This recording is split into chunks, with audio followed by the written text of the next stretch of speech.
Hi everybody, I am Božo Krstajić. I will be chair of last but not least session of this meeting. And my colleague Jan will be co-chair.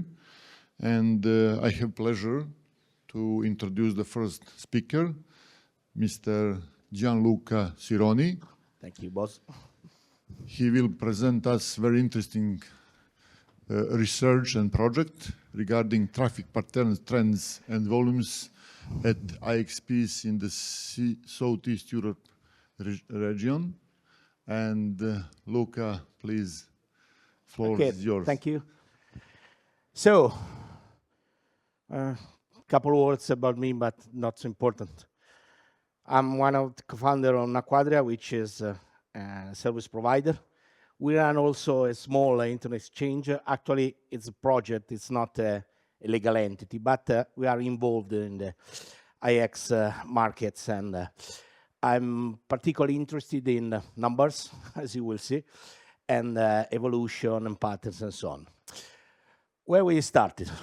With Elena, some months ago, during the RIPE meeting in Bucharest, there was a presentation of a report of about IXP in the SE area. It was quite interesting, and I talked with her and discussed. So I usually gather several IX in that area, and then I have detailed statistics in which I can draw patterns or figure out trends and evolution, and say, why don't we work together and present in the SE? It's why not?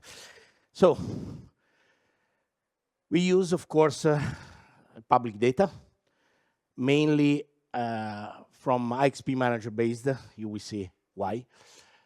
And then compared to all this interesting report, which brings a lot of data, for example, the root server used, the percentage of the traffic which stay within the country, or the presence of the OTT and the content provider, and so on, so on, so on. There is space for detailed statistics and patterns about single XP.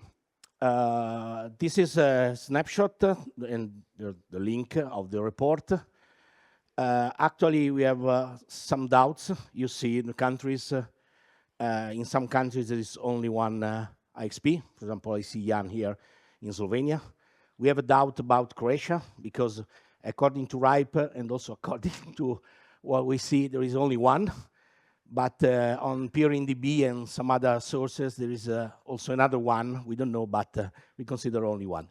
In some countries, let's say more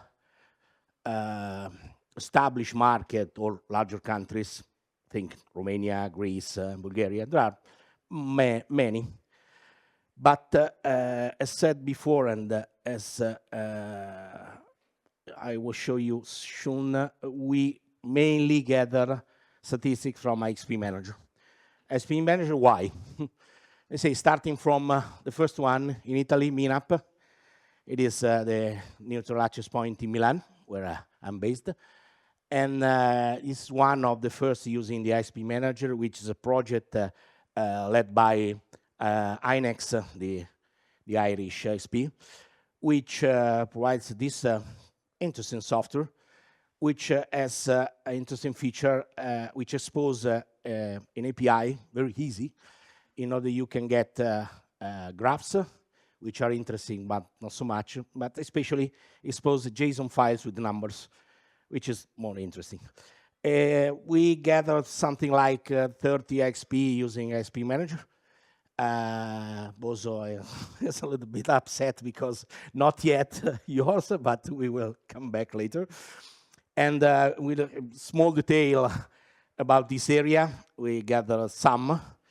Not all. For example, in Montenegro, we started only recently to gather in the IXP MK in North Macedonia, and also someone not so recently, for example, Croatia, about 2 years, someone very recently. Okay, this is, let's say, an evolution of what is present in the RAPCC report and what we are seeing and measuring. There is Albania, Bosnia, and so on and so on and so on. The interesting column is the third, is the number of the IXP in which we are collecting data. There are some notes. For example, Albania is interesting, but we don't have the whole 2025.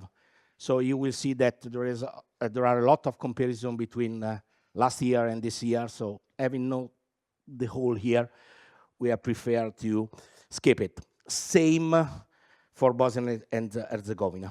In Bulgaria, there is only one known IXP manager-based IXP, which is very small, so we don't have used in this report. In Croatia, it seems there are another IXP, but we don't care. Chicks is something like 97, 98%, so we consider one. In Greece, there are lots, but several are different versions of GRIX, for example, Athens or Thessaloniki or so on. You see Montenegro, sorry, 0. And then North Macedonia said we have not enough data. Same in Romania. There are several, but we get the data from Interland. And now, thanks to Eric, maybe we will start gathering another IXP, which is smaller, but is IXP manager based. In Serbia, SOX does not use IXP manager, but you will see just in the end that we will have a small workaround. In Slovenia, there is the IXP manager based. So this is wrong direction. Okay, this note said, why IXP manager? This is why. It's expose an API in JSON, of course, because we don't like graphs. Yes, we like a little bit, but just 1 minute after, we prefer numbers. We simply pull this API. Most likely, the path is the same, not exactly the same in all countries, but in all IXP, but it's the same. And so we start gathering this one. We usually gather every 5 minutes because you know that this is a 5 minutes statistics, but every now and then we get the same value. It says not yet refreshed and so on, so on, so on. So we decided to sample every 10 minutes, so 1 on 2, it's not so complicated, and having the two data set, we can calculate and compare. It's just a very robust measure, and we have, let's say, 144 sample a days, which is not a big number, but it's enough to be precise on the patterns and a lot of metrics. In this way, we have roughly 1,000 of values every week and 50,000 in 1 year. If you consider that the number of bytes of every record is very small, you can consider that you can have in here in 5 megabytes. So a small data set to deal with. Okay, you have seen, I'm still going in the wrong way. You gather a lot of data, and you do, of course, a lot of statistics, calculating averages and median to see if they diverge. Or we don't like, I call it a vanity metrics, the maximum of the day, because sometimes it's related to spatial moments related to events or maybe wrong activities. We prefer the 95th percentile, which is more robust, and also using the interquartile range, which has also the advantage that it represents 12 hours, let's say the central 12 hours of the day, and so you can spread it on a week and a month and so on, so on, so on. To compare, let's say, intra-IX, I mean, day by day or week by week, we normalize the numbers, of course, and we can use what is called min-max normalization, which is good because it goes from 0 to 1, but it suffers if there is a spike in the traffic, not only in the minimum, but also the maximum. So we prefer to standardize using the z-score or the RoboScaler. We have tried a lot of tests with the modified z-score, but data are not so dispersed, so the z-score is a stronger normalization technique. There are a lot of IXP, but we have picked up 4, if you remember the table. 2 different time zones, 2 different country sides, roughly. Croatia and Slovenia, and then Greece and Romania. We have the last year, the first quarter of last year, to be compared to this year, so the first quarter of this year, just up to Easter, which was the beginning of April. And then, let's see. We use Croatia as template. This is the yearly split by day. So 1 year of Monday, Tuesday, and so on, so on, so on. Traffic is quite regular during the weekdays. There is an interesting increase of traffic during Sunday. And you see there is some numbers, but you can read easily when you have time. This is the whole year. We want to concentrate because the year has some seasonality, and then usually during the summer the traffic is lower and so on. We have picked up the first quarter, which was lower, if you see. The scale is exactly the same, which is a little bit lower, but similar. You say Wednesday, maybe related to some football matches, and Sunday. And this is last year, first quarter. This is this year, first quarter. You can immediately see the difference between how the traffic has increased year to year. And then you can see that regular, median, and average are practically overlapped and so on. And this is the 2025 and beginning of this year. You see a lot of metrics, but the very interesting are the average and the median, which are overlapped in the middle. You can see the green and the yellow to draw what is called the interquartile range. That reminds that is the central 12 hours of the day. The minimum is very close to the 10th percentile. So it means that excluding some specific days, the bottom of the day is quite regular. We pick up only the 2 very interesting values, which are average and 95th percentile. As you can see, the red line is at the max. I call it vanity metrics. For example, there is I don't remember, it was week 20 or something like that. On that day, and if I remember well, it was on Sunday, there was a particular event in which the spike of some minutes were very high. To catch the trend using the moving average, no weights, no exponential, it's a simple moving average with a 4 weeks period, so roughly 1 month. You can see there is, just like in Italy, and there is the summer, I can't find the right term. Let's say during summer people do usually something different.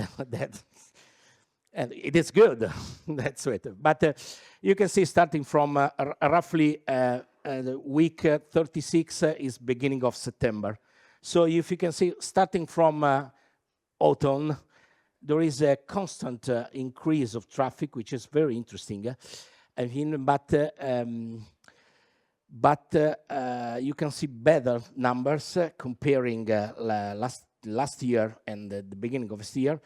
And you see, comparing the first 14 weeks of the first quarter, there is something like 35% more spreading from 24 week 5 or 64 week 12. So, but in average, 35% more. It's a big increase, at least if it were stocks, you have a lot of money compared to last year. SIM, of course, the scale seems lower, but the percentage of the increase is exactly the same, or very similar. Quickly, this is an example of normalization, and being precise mathematically is a standardization, not a normalization. You normalize, you standardize compared to the average. So the center, the 0, is around the average. And these are 5 weeks, roughly end of January and beginning of March. So the month of February, a little bit extended, to see how traffic, even if it is increasing, can be normalized and compared. As you can see, it is very regular. The down is similar to Italy, something like 5 in the morning, so a little bit late. But the peak are a little bit earlier than compared to Italy. Sorry, but this is somehow a baseline, the data set which I know best. And then these are the weekdays. Interestingly, on Thursday you have something. Then let's go to Slovenia. Same pattern. As you can see, this is the first quarter. You see very similar to the year. And no, sorry, just skip one. This is the first quarter of last year, and this is the first quarter of this year. Not so changed.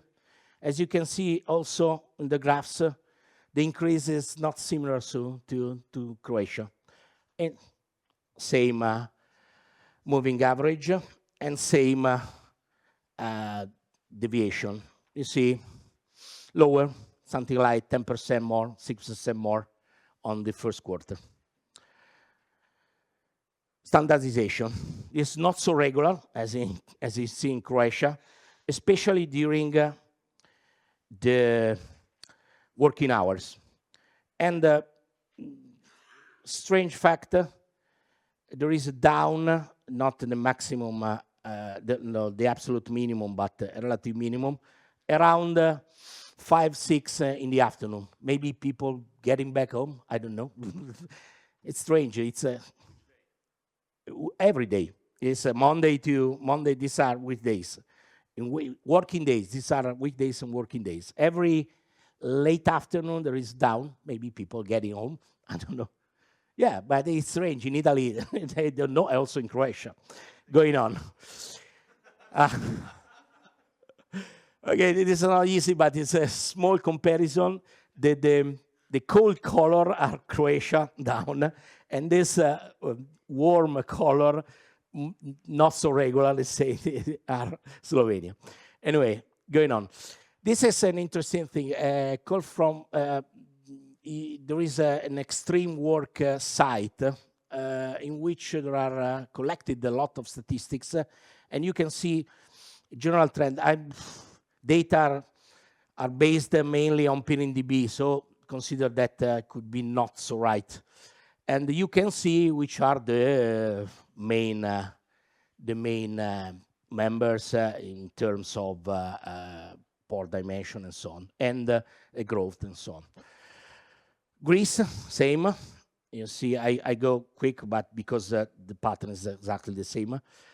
Last year, the quarter, and you can see, the first quarter of this year. Another comparison, last year, this year. Big increase, definitely. Even if it's mainly due to the high value, so the evening and night. Not the minimum, similar, quite similar. And as you can see, there is the summer down. Luckily, people go to see. And another thing that beginning of this year, they reached 1 terabits per second, which is an interesting threshold. I still consider it vanity metrics. Anyway, also the 95th percentile is approaching that one. Same moving average. You can see the down, but starting from autumn and good increase. Deviation, not so big numbers, but interesting. Let's keep to the standardization. Not so regular, but you can see there are constant growth starting from early in the morning up to the peak in the evening. Romania. Romania, it's interesting because compared to other countries, it seems flat. The weekend is not different from the weekdays, but the interesting thing, this is the first quarter.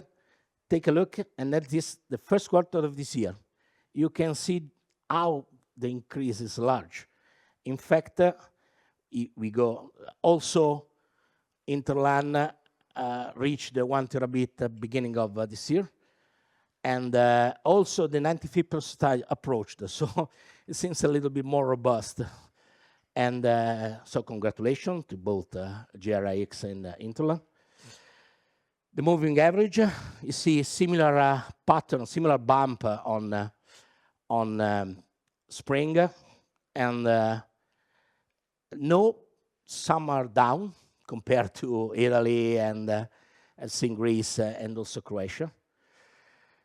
Increase, very interesting. You see the average is something like 50% more, spreading from, you see the number. And also the 95th percentile, so 37, again, if they were stocks, it's definitely a good investment. Interland is a strange pattern. You have seen the flat distribution on the day, but also it seems so thick, something like that, and not so regular.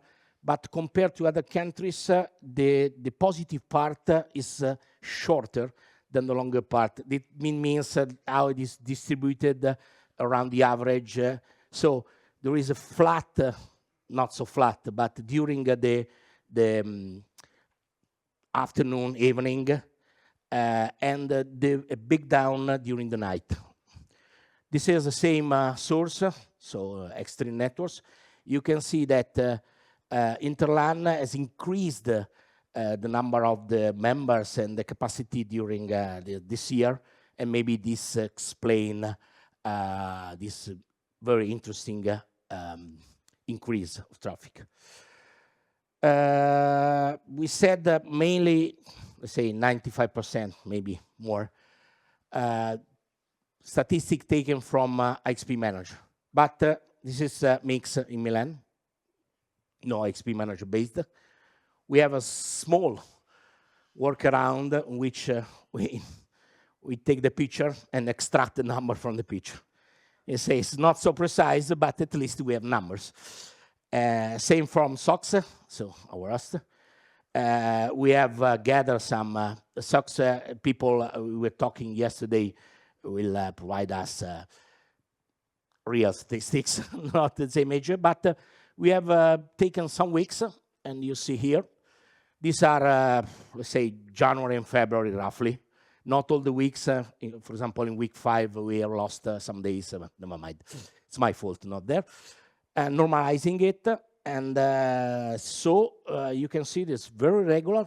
And the distribution around the average sounds that also they have a big traffic in the afternoon and the night, and a big spike in the early, something like 4 in the morning, early morning. And a short recap. Also, SOX have reached recently the 1 terabit, so I have to add it, even if I don't have precise number. And I see there are some country-specific patterns. For example, the one we are talking about, Slovenia, for this relative minimum in the late afternoon.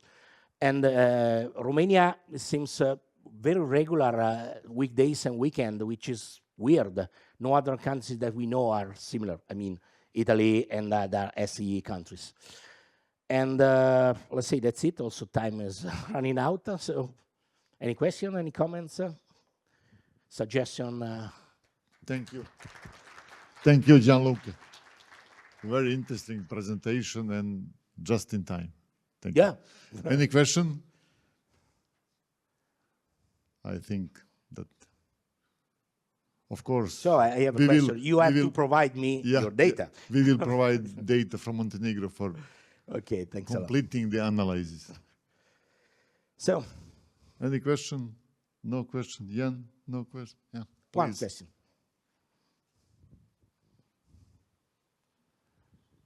Svetoslav from Bix, Bulgaria. Oh, yeah. I saw something like 30 terabits coming from Bulgaria or whatever. Sorry, I can't hear you very well.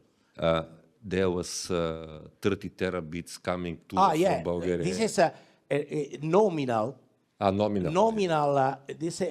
Because it's not easy, especially if you don't have statistics. But starting from, let's say, our IX, we have nominal capacity and real traffic. This seems to be an anomaly, at least to me, because can I go quickly back, very quickly? These are taken from directly the IX and the PRNDB and also the net sense of the string network statistics. And if you compare the, again. If you compare to other ones, it seems an anomaly. But this is nominal as a result, as nominal theoretical capacity. We have seen that roughly, compared to nominal capacity, the real traffic is something like 10 to 20, 25%.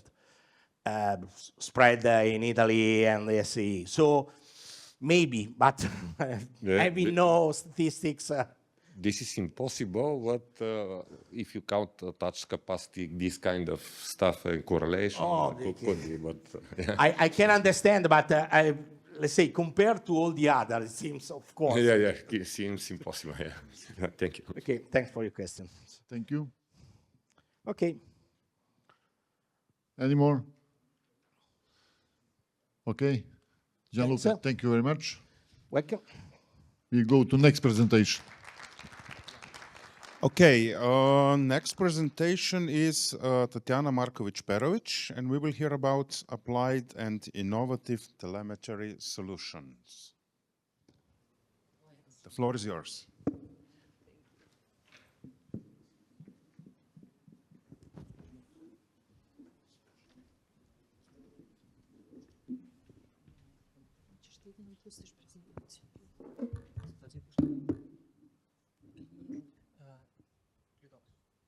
Šta je ovo? Tu ćemo da puštamo klip. Znači samo gledajte dole. Sad ću kliker. Jer taj kliker treba da mi... Okay. Do you hear me? I'm not sure if... now I'm sure it's working. Sorry. Okay. Hi, everyone. I am Tatjana, and I am the CEO and the founder of a company Developico. Here with me is Ognjen. Ognjen is CTO and also software architect of our inside software that we would like to talk to you about today. Okay, I'm not skilled with this, but I'm sure that I will... Okay, perfect. Please just tell me if you cannot hear what I'm talking about. Okay, our tool Insight is applied and innovative telemetry solution. No?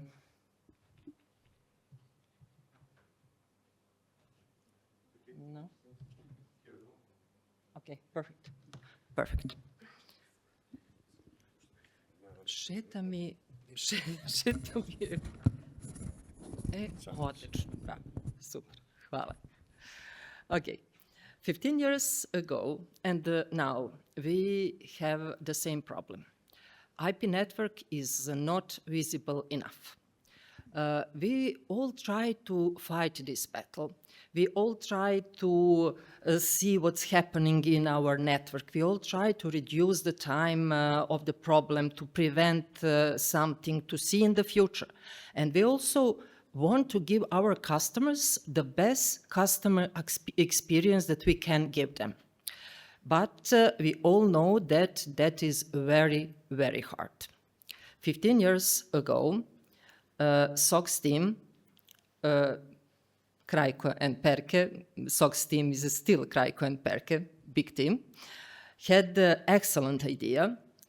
Together with some Krajko's students at that time, they decided to analyze their network and enable better and faster insight into the events and gain even better understanding of their network and the patterns of their traffic. They used a relatively new S-Flow protocol. S-Flow protocol is sampled, so it's easier and lighter for network equipment, also for the computing powers that will be used for the applications. They conducted analysis, they wrote the paper, they bought the equipment, they made an application, and the tool showed results. It was good. They can see much better than without the tool. That was something that they really wanted to do. Zelena? Perfect. Okay.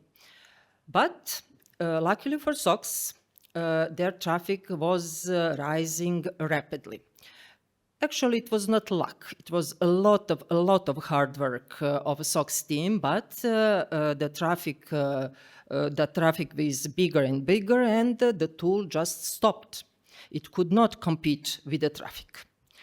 The idea was perfect, but the tool was actually dead. So Zoran and Perke and Krajko, in the meantime, were trying to test some other tools. Krajko even guided some teams that were developing S-Flow-based telemetry tools, but they were not satisfied. The problem with the tools is generally that companies make the tools for their own needs. They are not willing to change a lot, and it costs money, it's normal.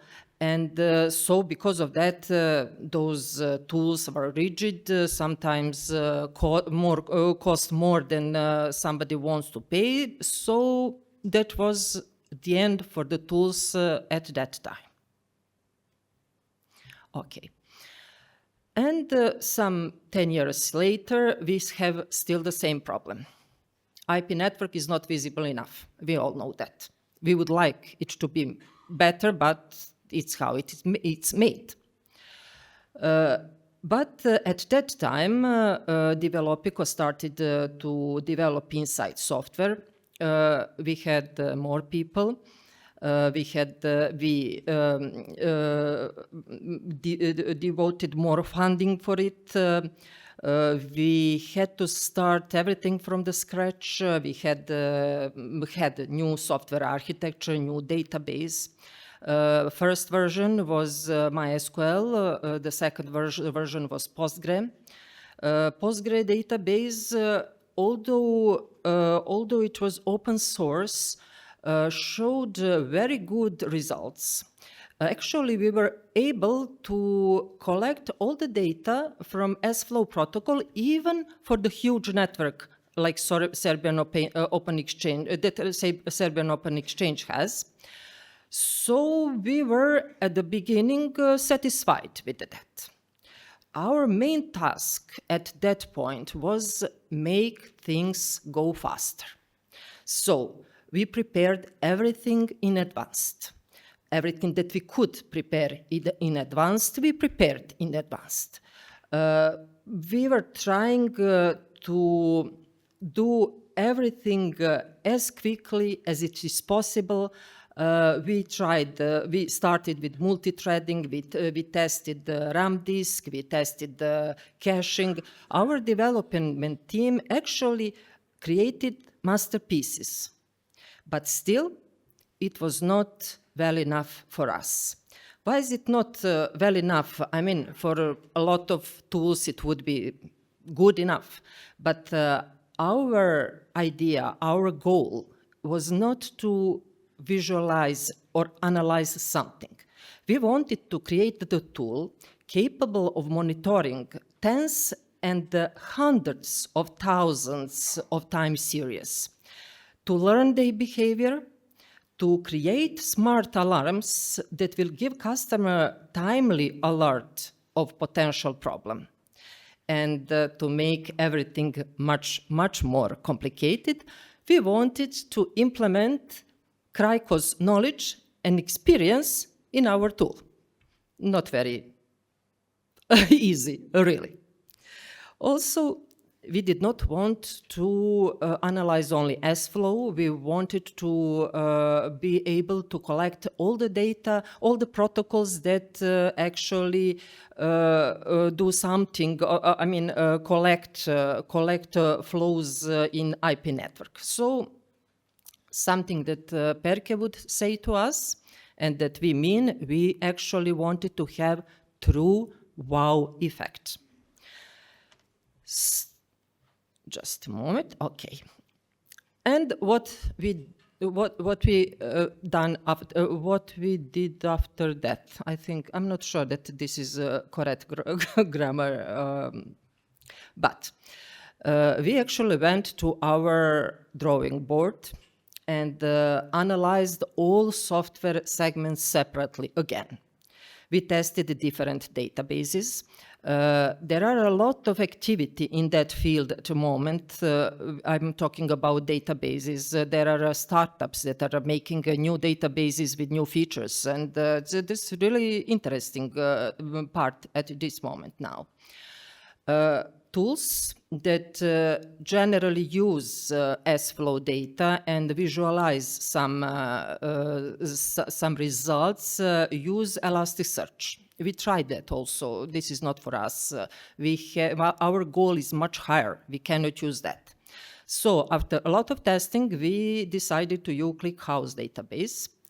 And for the first test, our database was 100 times quicker than Postgre that we have been using previously, without optimization.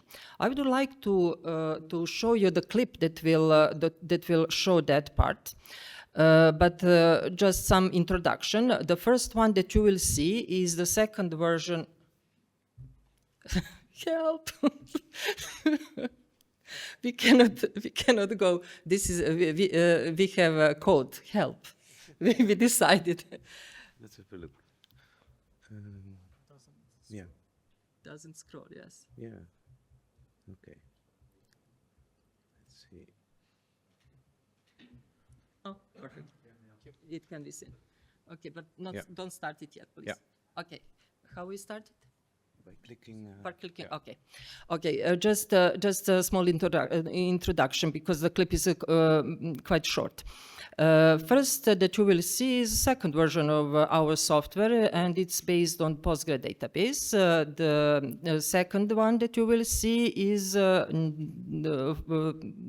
third version, that is version that we're using now. And we would like to start it now. Is it started? Yes, perfect. So we will go to the filter and enter our query. We want to see VLAN 304, and it's working now, but it's still nothing. And please don't be judgy. This is good application, but SOCKS in this 304 VLAN has a lot of traffic. So we will wait just a little bit more for the results. We cannot prepare this. We don't know what the customer will type. This is regex. Okay, it's done. So you have top dockers there. Now this is the new application. Again, we go to the filter. We enter the same query. I'm not sure. Okay, and it's done. I'm not sure what is the difference, but it's surely more than 100 times quicker than the first one.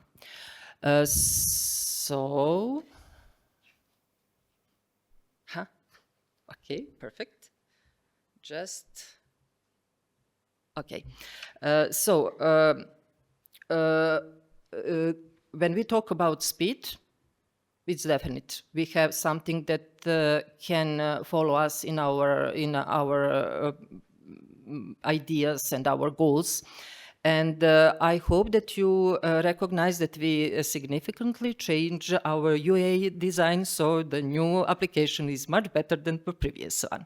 Although Krajko and Zoran Berke still use the other ones sometimes because they are used to them. So after that, the database was not the only thing that we have to then we have to improve and change. In order to achieve what we wanted, we needed the redesign both tech and business aspect of our project. We saw the huge scaling potential of our tool. Somehow, without planning, we became startup.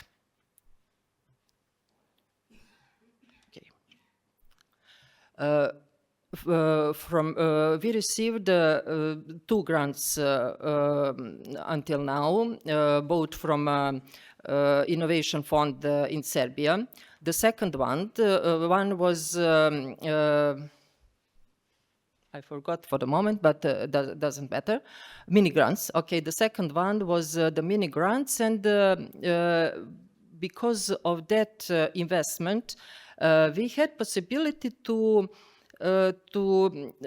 dedicate some funding to further develop and to do something that we really want to do to finish our project, at least go far more deeper in this development part. We learned a lot. The very important part that we learned is that you don't make the tool for yourself, you make the tool for market. So we did market research, we did competitors analysis, we conducted a lot of interviews. We talked with the experts, we talked with the potential customers, with our friends. We have a lot of them, fortunately, in this area. So for software with such complexity, we also need funding. So we went to some conferences. We did a lot of things to continue, to manage to continue this path that is quite hard for us, but very nice and very satisfying. We made some bad decisions, we made some good decisions, but we managed to find our way and to make the project that with which we can continue and finish this path that we started. I will ask Ognjen now to continue. Ognjen, you want here? Yes. Thank you, Tatjana.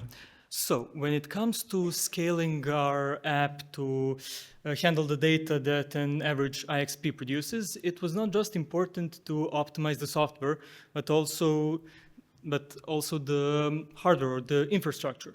And that's when we started to develop a local cloud with our partners at SOX to both grant the availability and the performance that we needed, and also the scalability.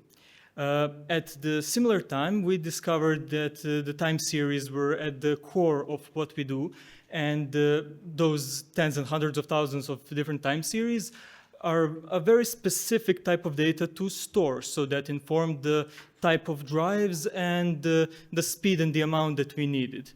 Then we needed to talk about how we did the computation, or rather, will it be CPU-based or GPU-based? Turns out for our use case, it's mostly GPU due to the vastly higher thread count that can be achieved and not as complex equations that need to be calculated. So first, we tried GPU as a service. because of the scaling potential. But sadly, it was way too expensive for the amount of calculations that we were doing. But it gave us an interesting opportunity to test various different kinds of GPUs and to determine which ones were exactly the ones for our models, the ones that are most efficient for our use case. So we have to talk about the AI elephant in the room, and there's been a lot of talk about LLMs and agentic AIs, and the question, do we use them or no? For us, it was way too risky, so we went back to a more traditional, more reliable machine learning algorithms. What is more, because of the speed and the amount of time series that we needed to analyze, we decided to create an algorithm that scores each time series to see what is the most lightweight algorithm that can still handle the calculations and the simulations of that time series, which gave us a lot of time saving in that calculation. And also, we'd like to keep the human in the loop. We do the detection, we do the correlation, to tell our clients what's exactly happening, but never pull the trigger ourselves. It's always to the engineer to know what's going on. So now that I've mentioned LLMs, do I see a place in this type of software for LLMs? Perhaps, but definitely not in detection. In the detection part, they're both slow and, well, comparatively slow, and also the hallucination is a bigger risk than we were willing to take. There is perhaps a spot in relaying to our customers, or rather explaining what we found and what are the next steps to do, but for now we've decided to keep it to the we detect, correlate, and get to the engineer exactly what they need to do without them having to go through hoops or speak to the bot, because it would only slow down the more advanced users who would like to go in and work the regex themselves. So what is it that we exactly do? We take the SFlow, NetFlow, IPFix data, we split it into various time series based on parameters, combinations, any significant combination of parameters, and also their, how they relate to each other through time. Then we have our model that learns each and every one of them and simulates them in real time. Then when we spot any deviation, it goes through our severity system to weed out any small deviation that is natural in the data itself. And when we have that, we do the correlation, mostly in time, but also in the network. The correlation is in 3 different contexts. One is in cybersecurity, where we match it to common attack patterns that can be seen through the network. The other is in network monitoring, where we tried to emulate Professor Krajnovic's thought process and give our clients exactly what is going on, how an expert would go and one by one determine what's happening and what are the next steps to figure it out. And the last one is business analytics, where we spot trends either upwards or downwards, or just some patterns in the data that can show you more clearly how your network operates and helps our clients optimize their costs. Here on the graph, you can see 2 of the time series along with their floating limits that were determined by the model. And when something is out of sorts, we log it, we correlate with everything else, and then display our findings. As it could be seen in the previous graph, we'd like to separate the detection and the correlation of the data, because even when there is no pattern to match it to, problems need to be detected. So even the 0-day ones would be detected as problems or just anomalies in the network. Furthermore, models that look for patterns in the data directly tend to hallucinate those patterns. And we decided to have as little false positives as possible. And I'd also like to talk about the user interface. It's unfortunately more important than we'd like to admit, but we try to keep it as simple and intuitive for our clients, but also have some more complex tools that allow experienced or advanced users to get to what they need, what they know they need at that moment. Also, because many of our potential clients complain that they don't like to have dead features or features that they already have covered in some other tools. We decided to split this into 3 modules. The ones I already mentioned in the correlation, which were business analytics, security, and network monitoring. Lastly, are there already tools that analyze S-flow? Yes, there are. They have convenient APIs, and you can just feed your data and get the results, which is unfortunately not the case for us. We tried, but to get our approach, where we can have both the good analysis of many time series, which we can then correlate, but not just correlate, also give our clients what the whole thought process. So we can say, these are the list of triggers that caused this conclusion. Unfortunately, it's too heavyweight for those APIs to handle, or just too expensive in some cases, and that's why we decided to make our own. So what are some of the conclusions we had in this development? For one, the infrastructure is just as important as the software optimization.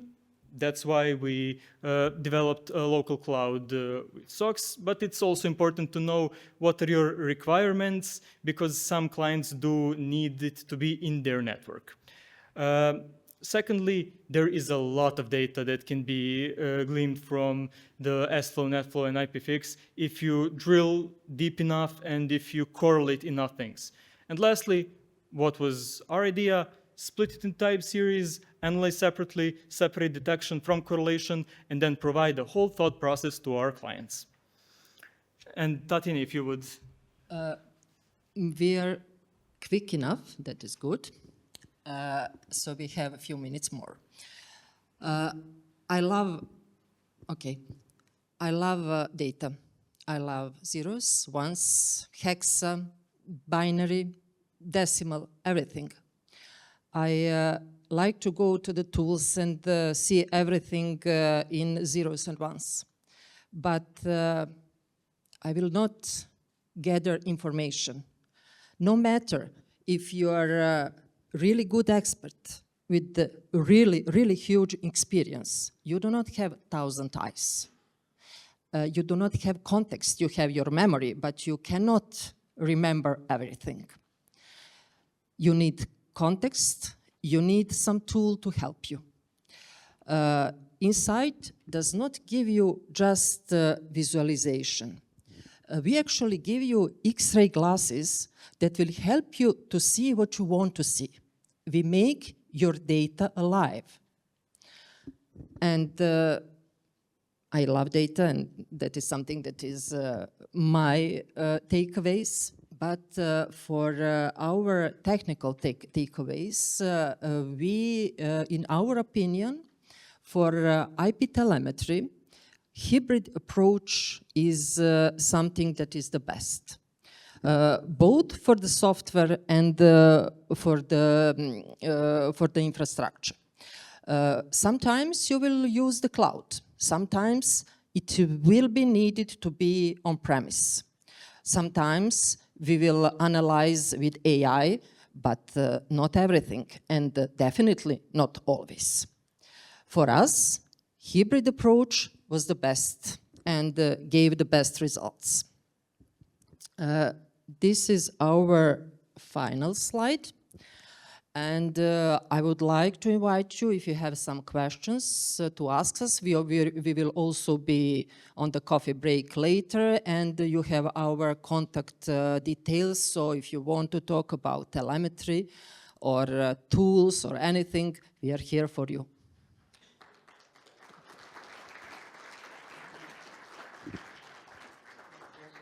Thank you very much for this interesting presentation. I saw Vlad was smiling and walking to the mic. Yeah. Okay, Vladislav Vidikov, a young programmer for a few years. Yeah. And it's a very easy question. If you can say on a scale from 1 to 5, how well are you into cloning our dear friend Krajko's reasoning in your model? I would like to hear the answer. So on a scale from 1 to 5, please. We will try. We will try. But I think that now we are at maybe 2. But we have plans, and we also have, let's say, algorithms for go to 3. And this is why we really need men in the loop with this tool. You cannot multiply or clone any expert. This tool should not be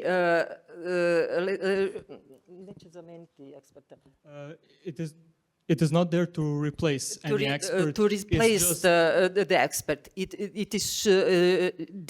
This tool is here to help them. And I still don't know what Krajko knows. I mean, nobody knows what Krajko knows. Okay. Goran Slavic, Bird's Eye Virtual Presence. Question is data retention. When you say you're noticing patterns and you're deciding against the patterns, and what is the data retention of the solution? How long do we keep the data? We simulate CACT. We keep, because that is something that people that work in the networks actually are used to. So for some things, we actually keep data for 5 minutes, even sometimes for a minute. It depends, because we have IP security. It should be shorter and shorter. But for a 5 minutes period, we keep it for 1 week for the customer, but we have whole month for our analytics. Customer also can see that. All the other things are actually the same as a CACT. So we have 1 month, 1 week, 1 month, and 1 year. Was that the question? Okay. And it also depends on the module, since the business analytics requires a longer time scale to notice those patterns that are actually business critical and not just small time either attacks or just failings in the network. Yeah. Our models actually behave differently. Of course. Okay, we are at the top of the hour, so closing the mics, and you can ask the question, but be brief. Gianluca Sironi. We will be here and we are happy to talk. Maybe I can ask later. Just very quick, Gianluca Sironi, Naquadria. Maybe I missed it, but when you talk about the method used, have you considered or using what is a big legacy of financial methods to extract seasonality trends, deviation, and so ARIMA and what on? For example, I'm using it because I have a strong financial background working for roughly 30 years in banking group. So we have a pretty complex system of many different models, algorithms, and so on.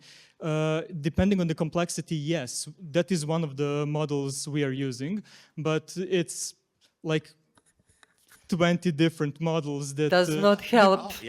Not help a lot, unfortunately. It's a common approach. At least use 6 or 7 models. So if it's complex enough and it's proven that it can solve the problem adequately, yes.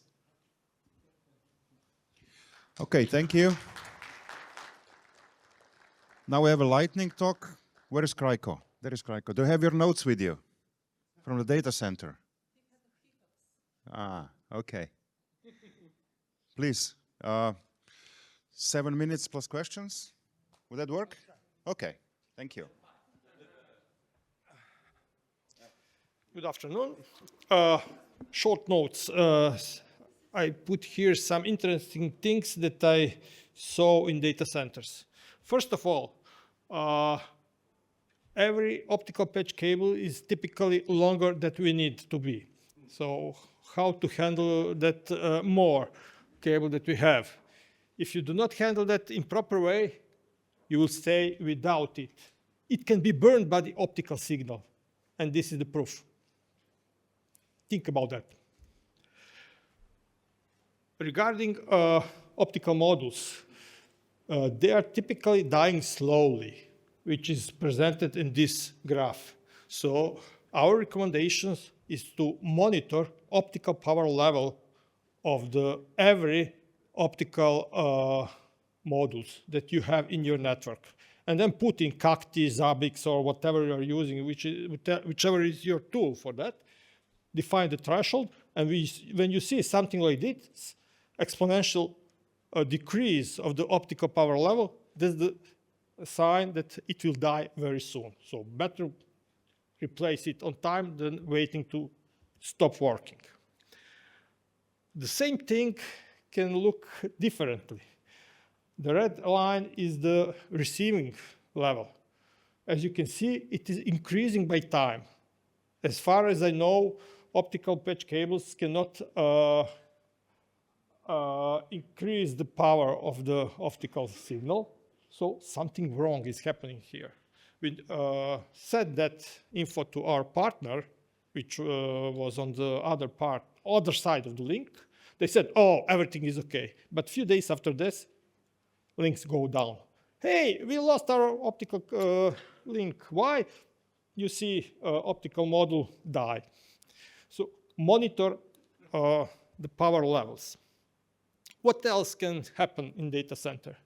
Temperature has a strong influence on optical power levels. In one data center, what happened? A cooling system stopped working. Well, I said data center. It's more data room, so not really data center. Cooling system stopped working. Temperature increased for 30 degrees Celsius. And you can see what's happening with the optical power level. Both transmission and receiver level is changing significantly. On one link, we see increase. With the increase of temperature, we see increase of optical power level. And on the other link, we saw a decrease of optical power level. So temperature has big influence on optical modules. Keep that in mind. What else we can find in data center? You can install your equipment properly, but someone missed the orientation of the device. So they hot air is flowing in the cold area. With thermovision camera, this can be catched very easy. So temperature is over 30 degrees of Celsius. And this has influence on your equipment too, because your cold air is not cold enough because of that, and you have a problem. Which problem? I saw possible problems on previous slides. What is coming to practically all data centers? Price for the electricity is going up. So all operators of data centers trying to decrease their operational costs. We received notification from Digital Reality data center operator in Vienna, where they noticed us that new working temperature will be between 28 and 32 degrees of Celsius. Now it's typically 22 degrees. First of all, you see increase of the temperature will change your optical power levels. If you are on the edge, maybe some links will stop working. You should verify that. But what else we will have here? What is going on in hot area? We typically speak about temperature in cold area, in cold zone. And what will happen in hot zone when we increase the temperature of cold area. This is the picture from one data center where we see that in the hot area, the lightest color is 65 degrees of Celsius. You can see this. And that's the real photo of the same equipment. So at the exit of the servers, where we have power cables, where we have UTP cables, where we have optical patch cables, temperature is 65 degrees. Why is this important? Look data sheets of the cables. For optical patch cables, operating temperature is up to 70 degrees, as you can see. We are at 65. Almost reached the top working temperature. Standard UTP cables have operating temperature up to 60 degrees. So we break the top temperature. The result, UTP cables stop working. That will be a surprise for you when you notice that your UTP cable in data center in protected area just stopped working. Why? Because of high temperature. Power cables also has operating temperature up to 70 degrees. What will happen with power cables when the isolation melts down? We will have fire. So with increased temperature in data center, we are one step to disaster.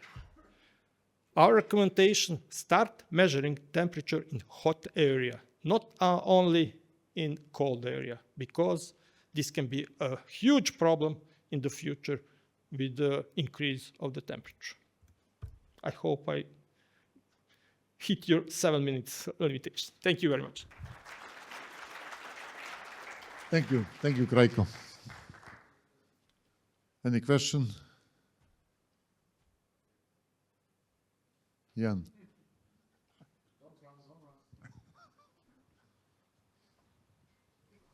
Jan George, so potentially you could build a fire alarm out of optical power levels.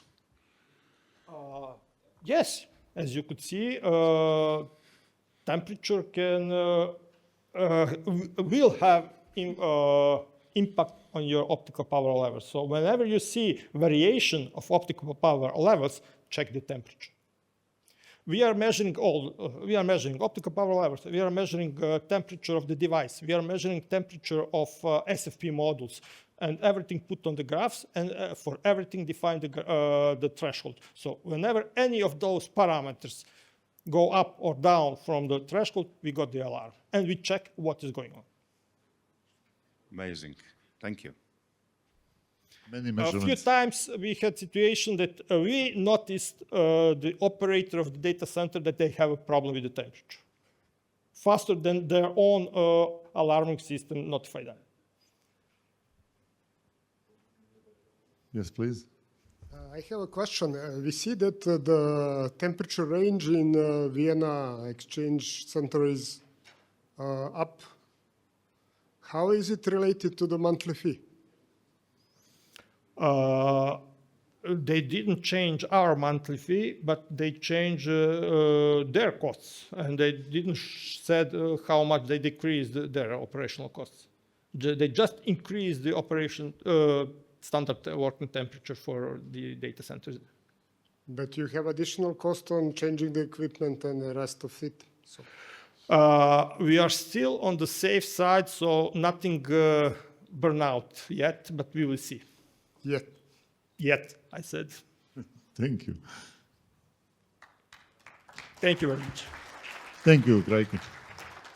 And we have the last but not least presentation of this session, Mr. Aleksandar Ristic. We are talking about national resolver national recursive DNS resolver. So I guess we have to be quick. This is the last presentation for this event.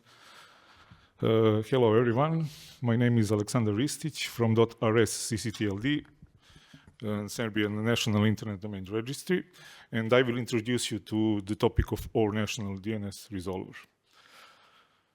recognizing the need for fast, secure, and reliable DNS service, the idea was born to implement a national DNS resolver. So we began this project with the Faculty of Electrical Engineering in Belgrade a couple of months ago, and they are our main contractor on this project.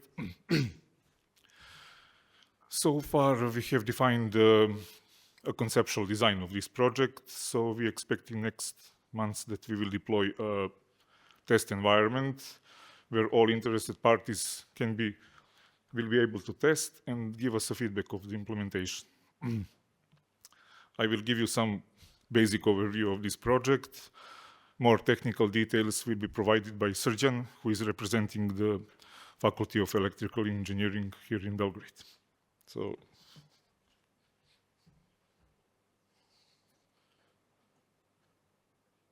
and what is the capabilities of DNS resolvers? DNS resolvers are no longer just simple DNS resolution service for translating names into IP addresses. In addition to a basic core function like name resolution and caching response, they are now playing an important role in DNS security. They are able to identify and block malicious domains and domains related to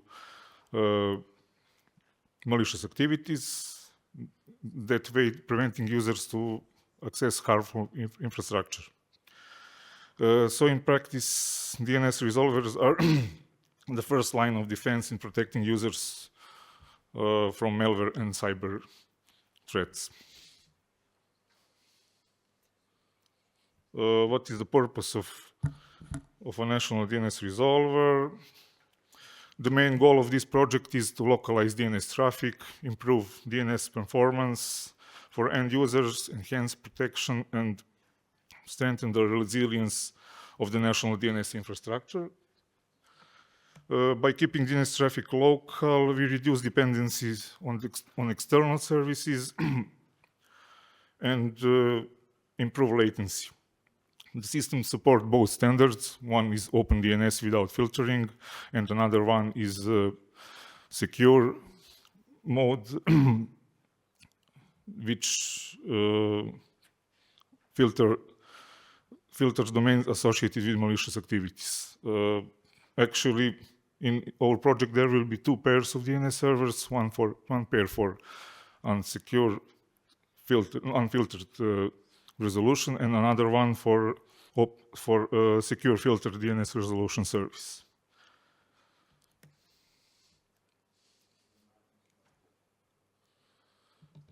Based on the feasibility study conducted by our external partner on this project, Serbian Open Exchange, we found that many countries have already implemented national DNS resolvers as a part of their internet infrastructure. Each of these implementations reflects specific national priorities and regulatory environments. For example, Russia and China focus more on control and sovereignty, while Lithuania and the United Kingdom more focus on or emphasize cybersecurity and user protection.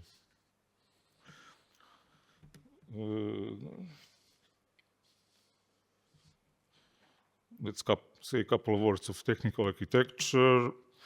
The platform is designed using an Anycast model, allowing resolver instances to be expanded across the multiple network locations and allow the service to scale easily as the number of users grows.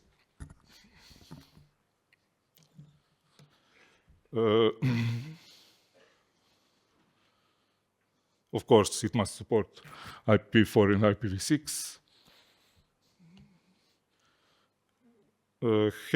High availability is a key requirement here, so in practice, the system must continue working even if one of components fails.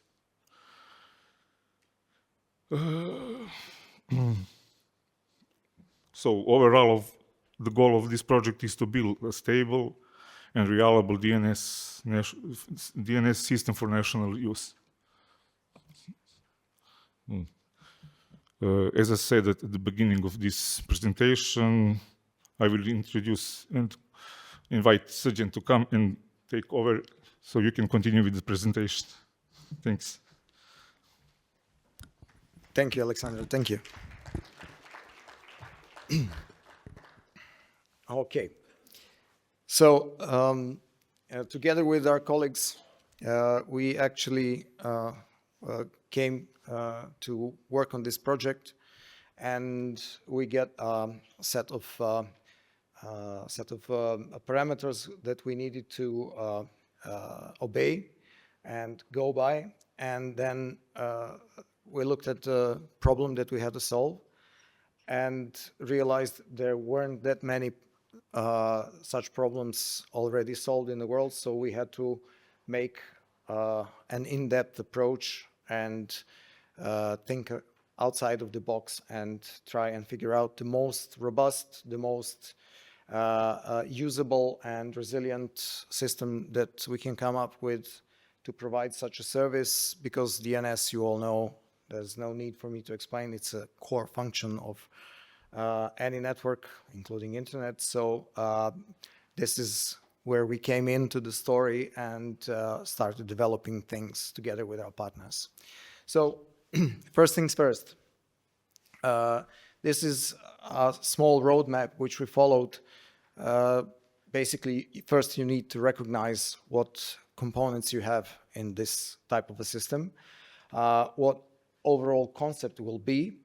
Then we have to make choice of tools that are going to be used, and then we come to the final design. First of all, recognition of components. Components that we have, first of all, we have routing. Routing is at the entrance of this type of a system. Let me just first clarify something. The way the system is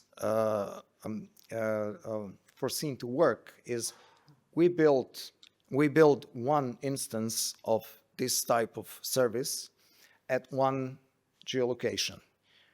The idea is we can replicate this kind of setup on multiple locations, so we can pair them all together to get higher load acceptance, to get high availability in a larger scale, to get load balancing across regions, etc., etc. All the different things that go along with that. So what we are building at one location a system that is going to be self-sufficient and able to serve all the functions that we want, and later on we can replicate it on multiple locations without any complications, and this way introduce a more resilient and robust system. So first of all, routing, whatever accent of English you're using, routing is at the entrance point of this system. So we used Anycast IP addresses that are going to be dedicated, like some major providers like Quad9, Google, or Cloudflare.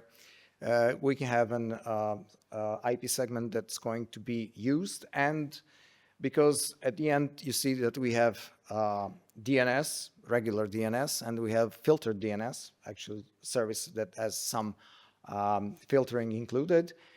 We decided to separate IP addresses for those two services because that seems the most logical and obvious way that is already being used. So we receive traffic at the entry point to our system.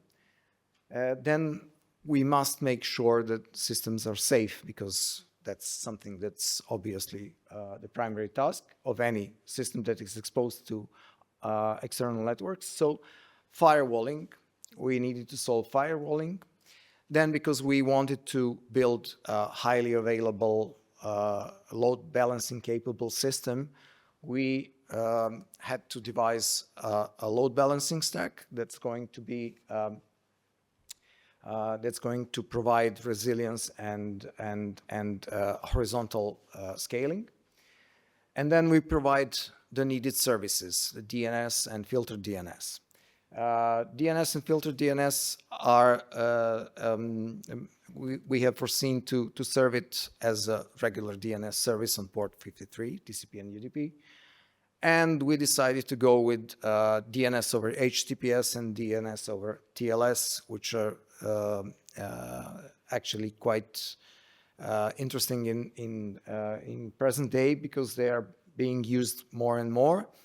We were thinking about DNS over QUIC, which is unofficially HTTP3, but that is still in development, and some of the software that you will see we are going to use is still has it in beta status, and so that is why we didn't include DNS over QUIC, but it is not something that is going to be a big problem later on to also include in the project. Okay, so what we have here is actually a breakdown of just a schematic of the system, how it looks.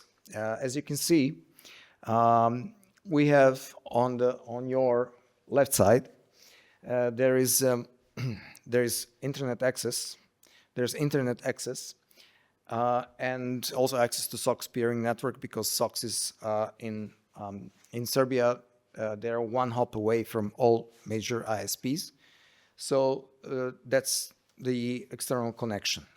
Next, we have routing systems. We go for 2 independent routers per location. This is just a schematic of a single location, which can be replicated as many times as needed.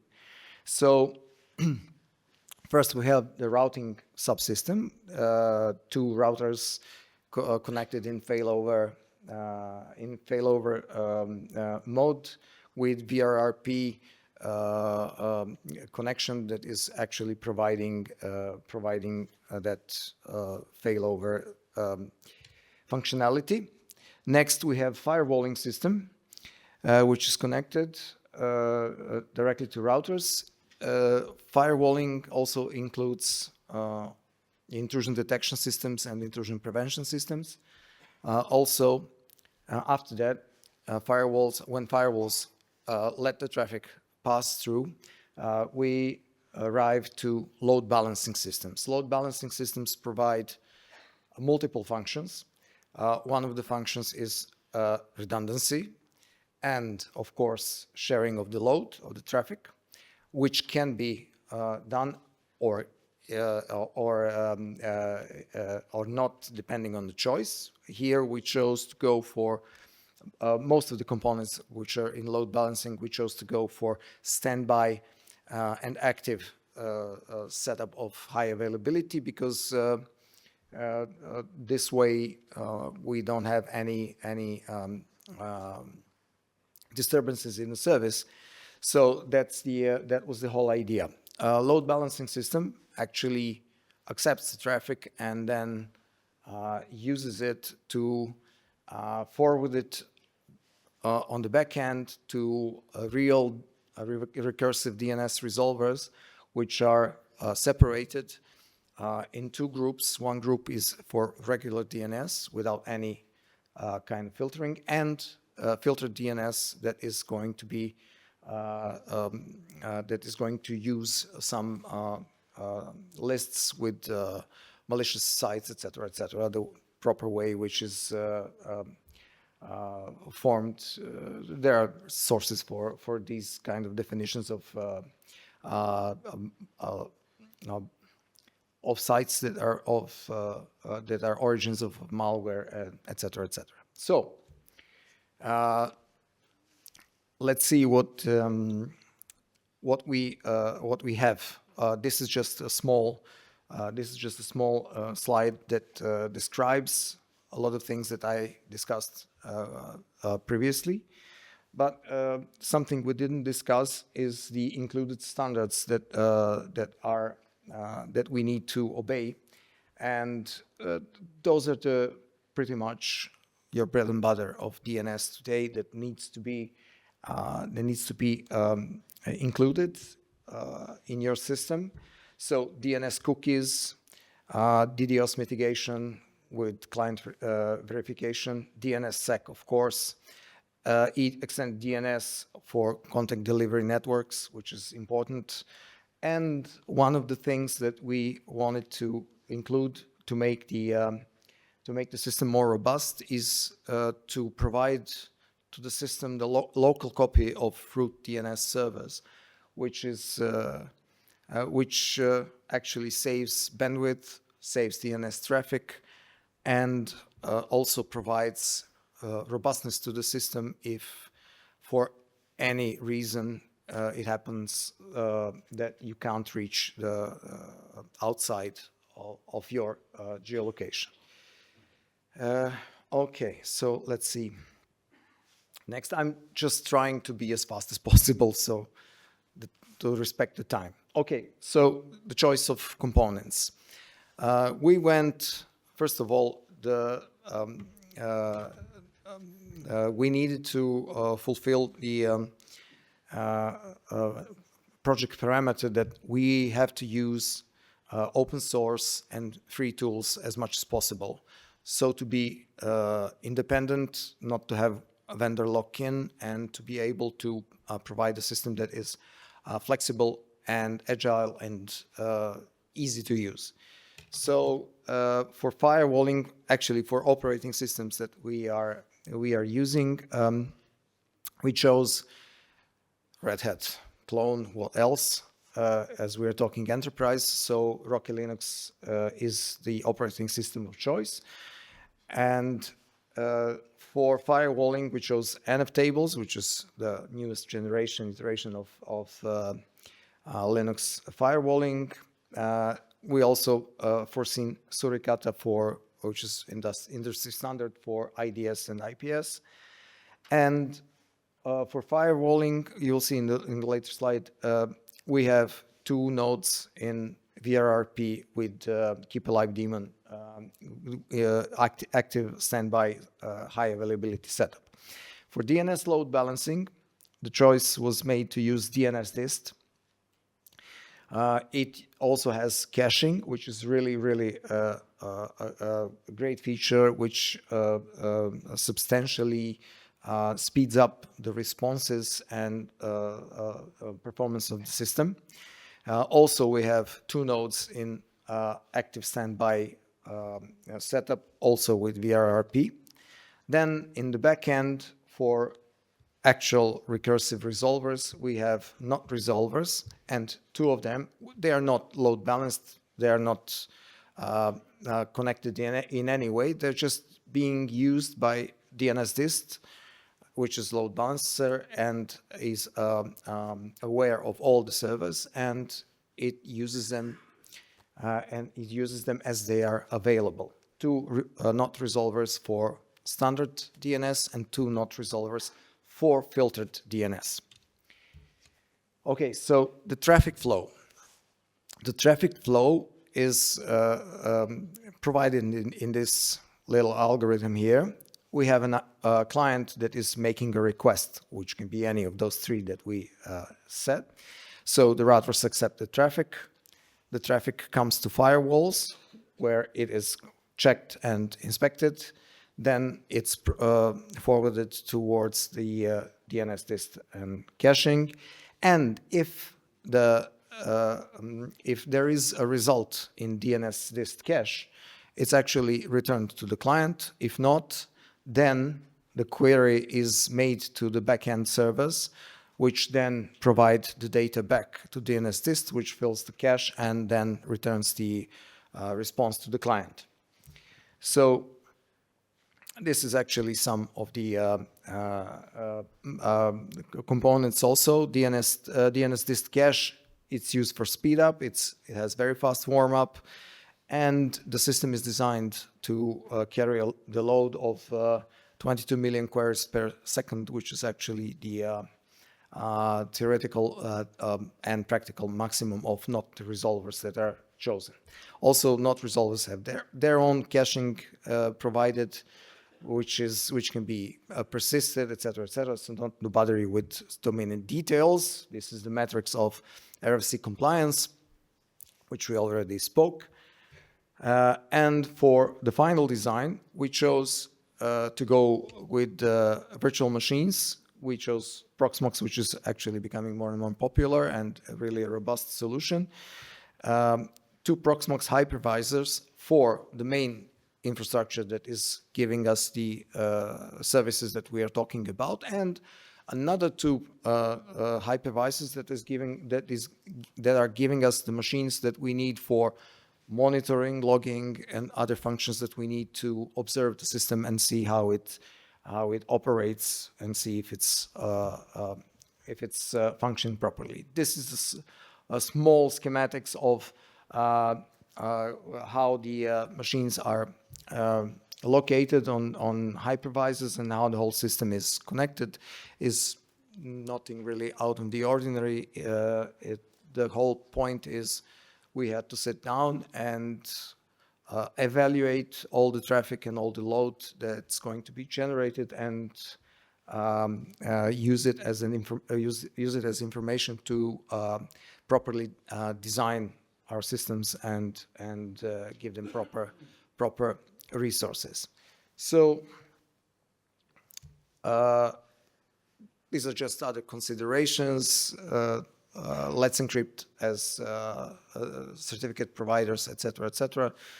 Geofencing is also provided by using standard tools like MaxMind, Geolite 2 database, etc., etc. And all the components are also foreseen to be refreshed and up to date on a regular basis. So that's about it.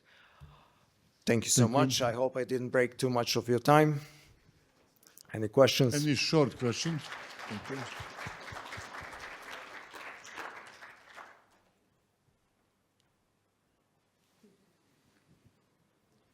Jan, please.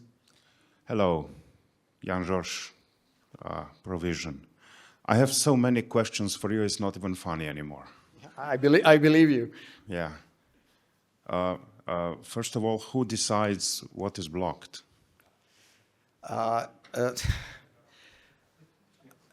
Who decides what is blocked? The choice is on users, because users can choose to use filtered and unfiltered DNS. This is not, there is no obligation towards that. That's first thing. The second thing is RNIDS, our national body that is actually providing this service. They will be controlling the filters that are going to be used. There is a plan.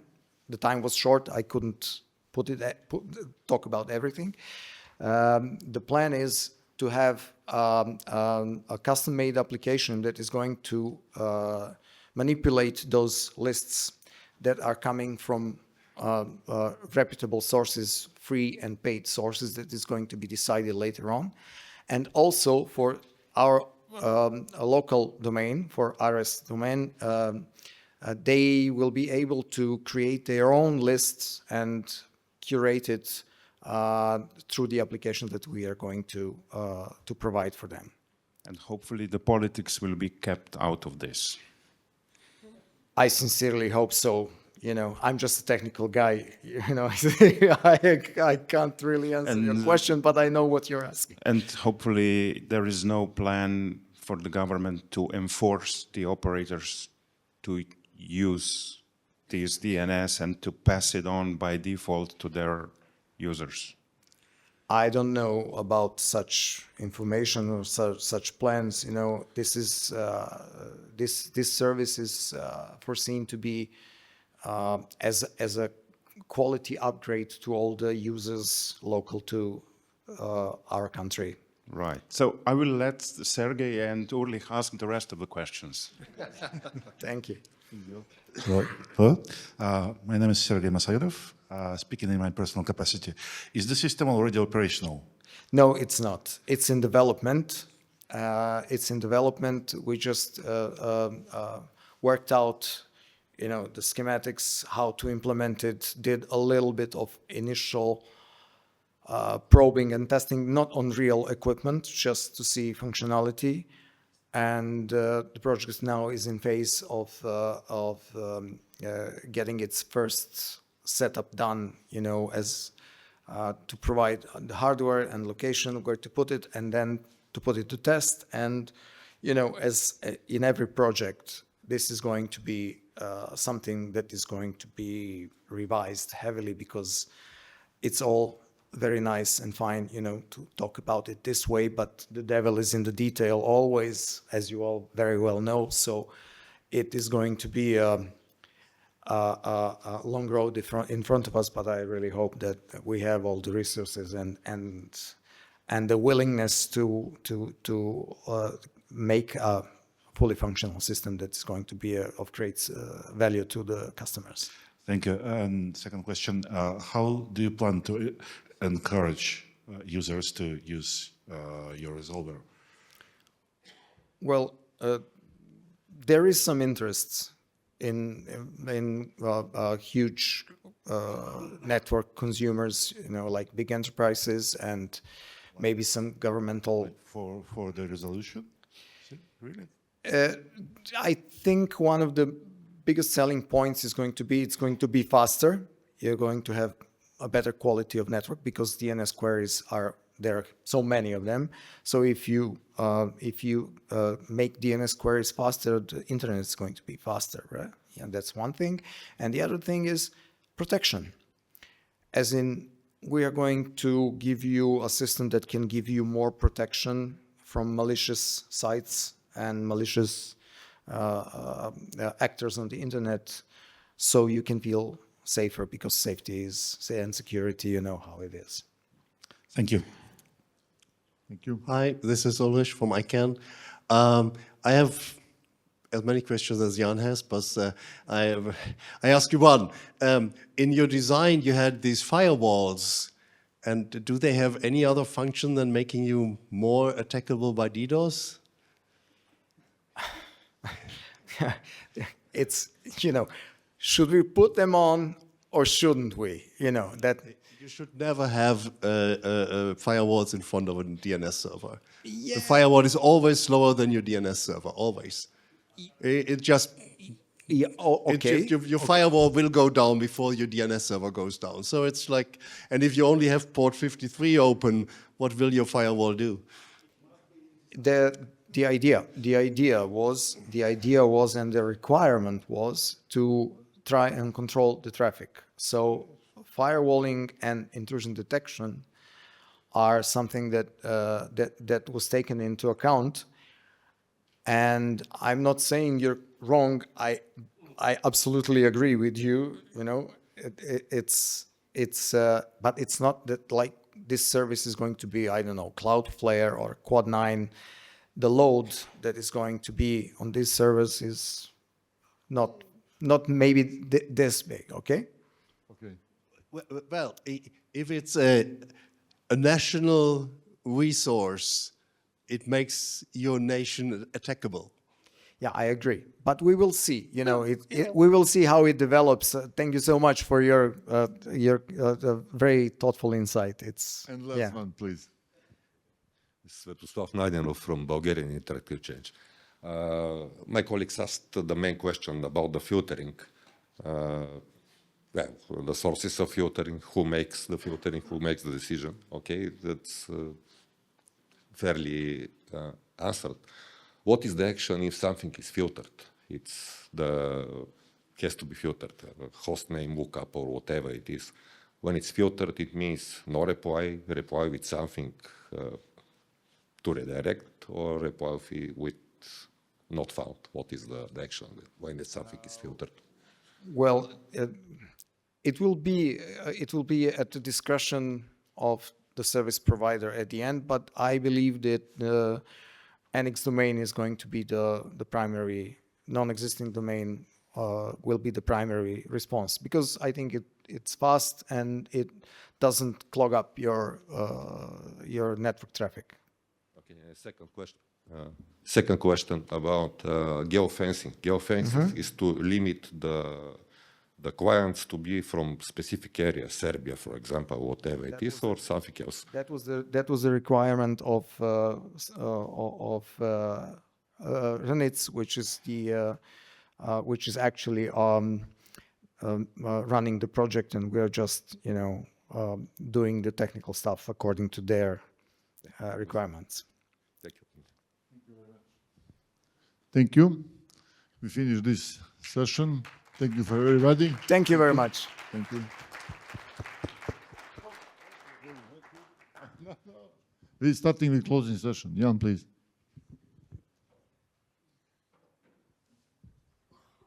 Okay. Wow, many of you stayed until the end.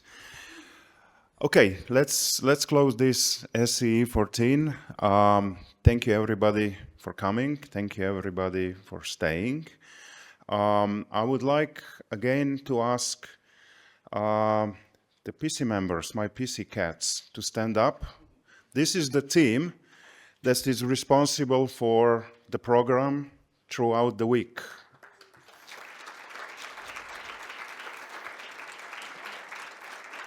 And please keep standing. If anyone is interested in how the mechanics of the PC work, how we choose the presentations, please have a good look at these people. Come to us, ask us questions. We will be more than happy to respond and to unveil the mechanics behind how the whole program is built, how we recruit speakers, how we motivate people to submit presentations, and maybe we will encourage you also to submit more and better presentations when you understand how the whole thing is built. Thank you. Now you can sit down. I know your legs are hurting. Okay, with that, this is from the program committee. I would love now to give the word to the RIPE NCC and say a few closing words. Would that be Ulka? Come. Thank you.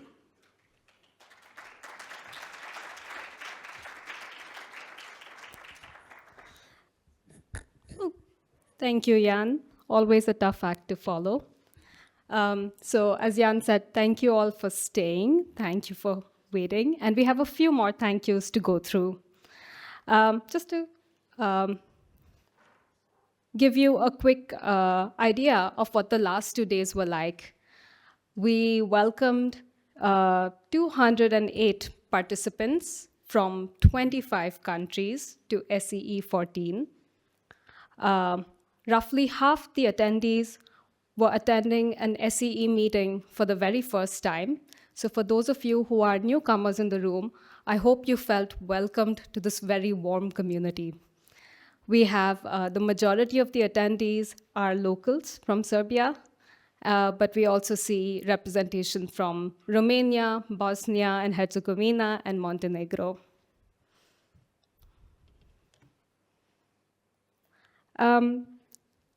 A week or so ago, our Chief Community Officer, Hisham, published an article on RIPE Labs on the Internet's trust architecture.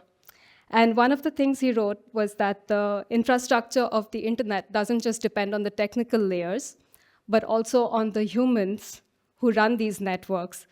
And that depends on trust. And when we all come together at a meeting like this, we are building that layer of trust. Meetings like this are crucial to bring in new participants, to allow new leaders in the communities to emerge, and where coordination turns into long-term cooperation. So with that, when you participate in hosting, sponsoring, volunteering, speaking, you are ensuring that this trust continues. So a very big thank you to all of you for your efforts. Could I please have our RIPE Chair, Miriam, up on stage to thank our hosts.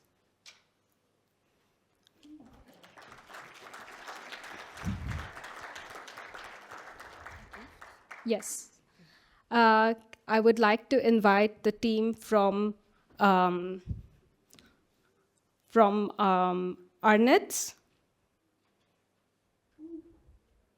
Do I have Mariana? Please come up on stage.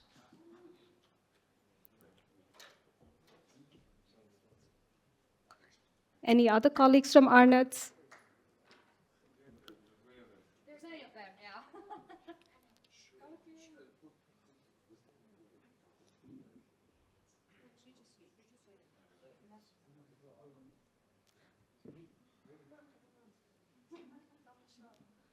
Don't be shy. You guys have worked on the meeting. Please come on up.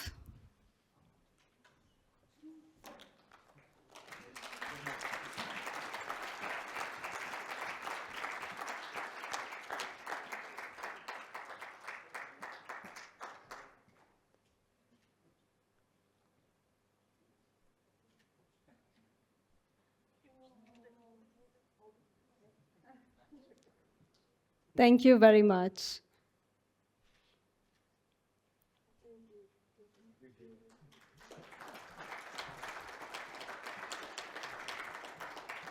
Miriam, please stay on stage. I'd like to invite our hosts from SOX. If I have Zoran and your team, Nenad.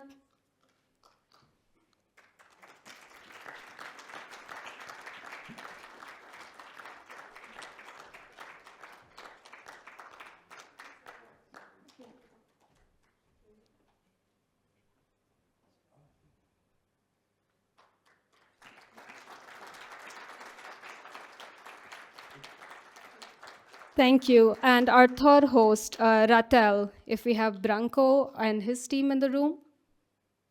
Do we have anyone from Ratel?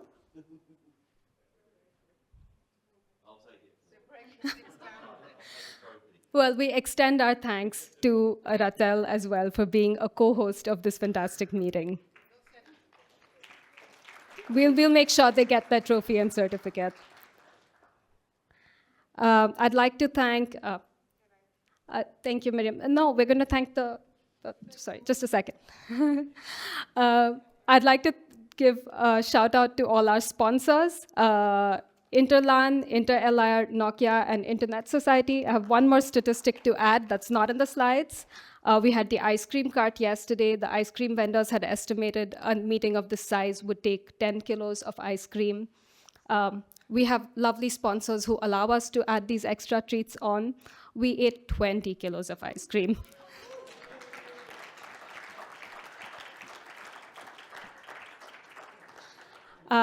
I would like to invite the fantastic program committee, without whom we would not have had these last 2 days, the way we enjoyed them, up on stage, please, to receive their gifts.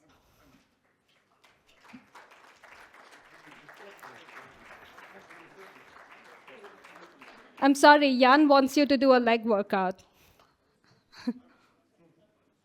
I know we don't have everyone in the room today, but those of you who are here.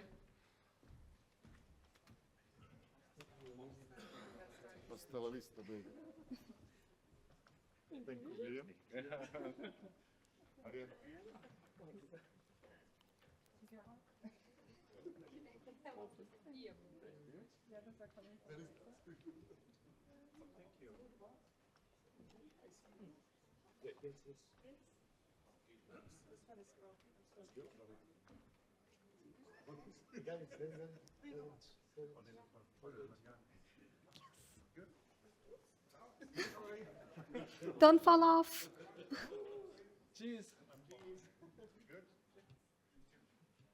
Thank you very much.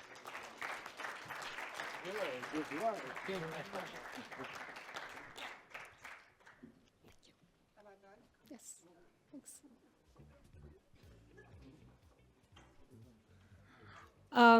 A quick thank you to all my colleagues from the RIPE NCC who've been working on this event. You've seen many of us around for the last 2 days, but I would like to make a very special mention for Kajal, who's the event lead, without whom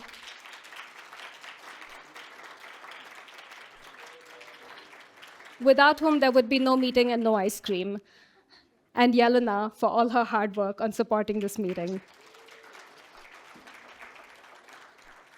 She has had to be PC member, community development officer, tour guide, and taxi booker all in one for the last 2 days.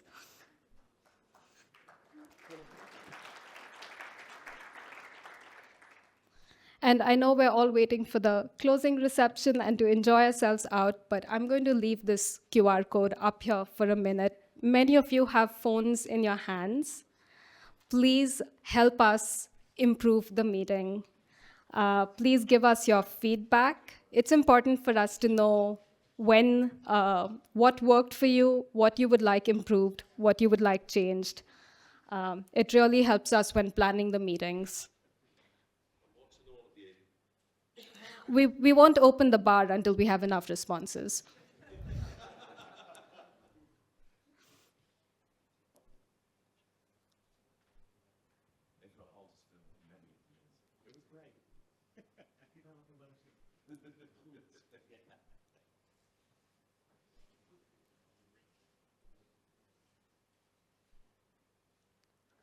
That's a threat that actually works.